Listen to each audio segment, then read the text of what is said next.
जय श्री राधे कृष्णा। नमस्कार दोस्तों, आप सभी का स्वागत है हमारे YouTube चैनल ऑफिशियल भक्ति भावना में।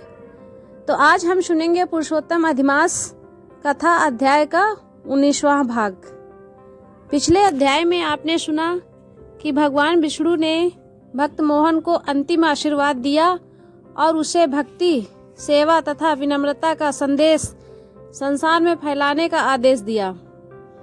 मोहन ने अपना जीवन लोगों के कल्याण और भगवान की सेवा में समर्पित कर दिया।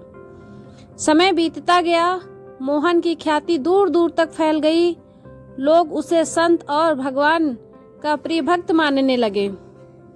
लेकिन मोहन के मन में कभी अहंकार नहीं आया। वह स्वयं को केवल भगवान का सेवक समझता था। एक दिन प्रातःकाल मोहन मंदिर में भगवान विष्णु की आराधना कर रहा था। तभी उसके मन में एक अद्भुत शांति का अनुभव हुआ। ऐसा लग रहा था मानो कोई दिव्य शक्ति उसे बुला रही हो। पूजा समाप्त होने के बाद उसने मंदिर के बाहर बैठे साधुओं से कहा, मेरे हृदय में एक अनोखा संकेत हो रहा है। ऐसा प्रतीत होता है कि भगवान मुझे कोई विशेष संदेश देना चाहते हैं। सभी साधु आश्चर्यचकित हो गए। उसी रात जब मोहन ध्यान में बैठा तब उसे एक दिव्य स्वप्न दिखाई दिया।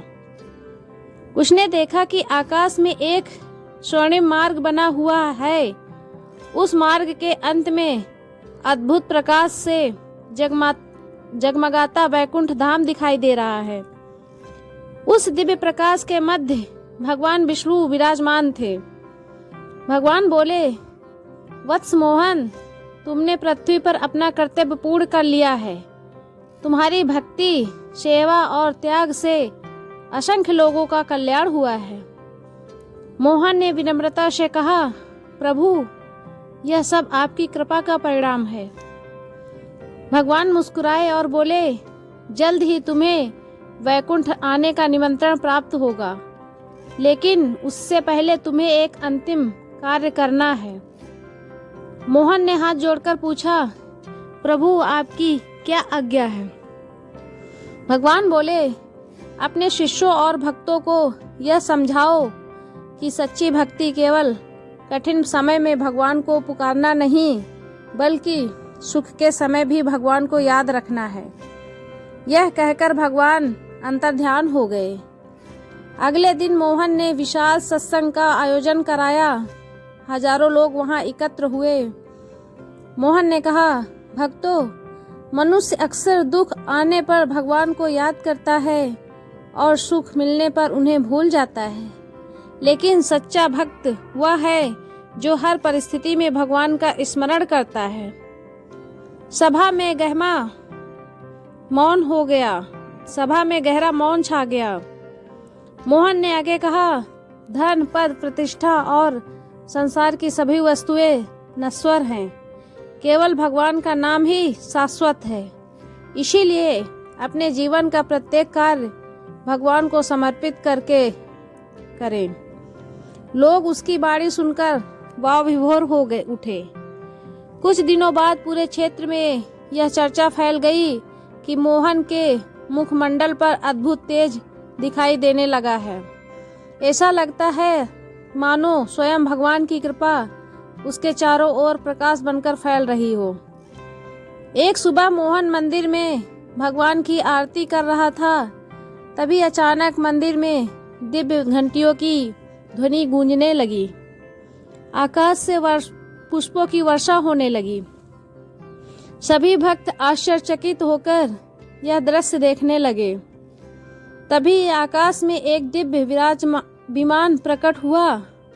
वह स्वर्ण और रत्नों से सुशोभित था।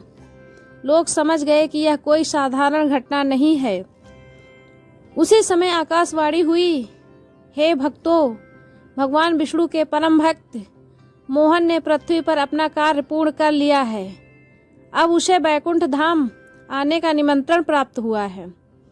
यह सुनकर सभी लोगों की आंखों में आंसू आ गए। मोहन ने भक्तों की ओर देखा और कहा, रोइए मत, मैं कहीं नहीं जा रहा। जो भी व्यक्ति भगवान का सच्चे मन से स्मरण करेगा उसे मेरे प्रेम और आशीर्वाद का अनुभव होगा।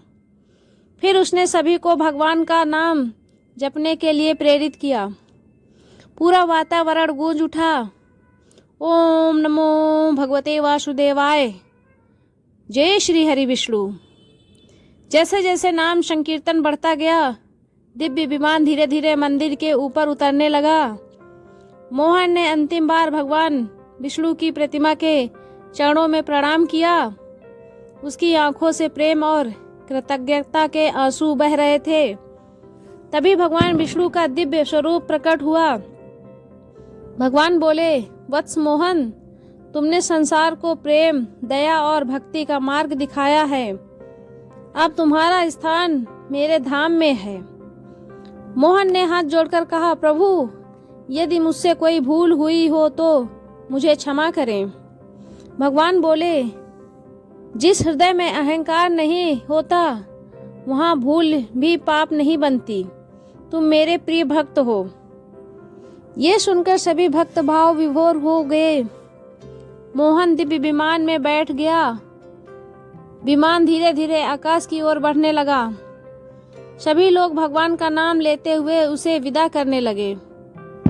कुछ ही क्षणों में विमान दिव्य प्रकाश में विलीन हो गया।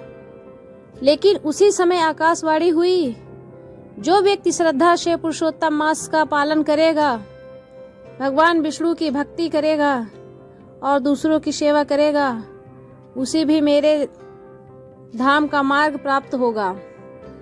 उस दिन के बाद भी मोहन की स्मृति लोगों के हृदय में जीवित रही। मंदिर पहले से भी अधिक प्रसिद्ध हो गया। दूर दूर से श्रद्धालु वहां आने लगे और मोहन की कथा सुनकर भगवान की भक्ति में लीन हो जाते। आज भी यह कथा हमें सिखाती है कि जीवन का सबसे बड़ा लक्ष्य भगवान की भक्ति और मानव सेवा है।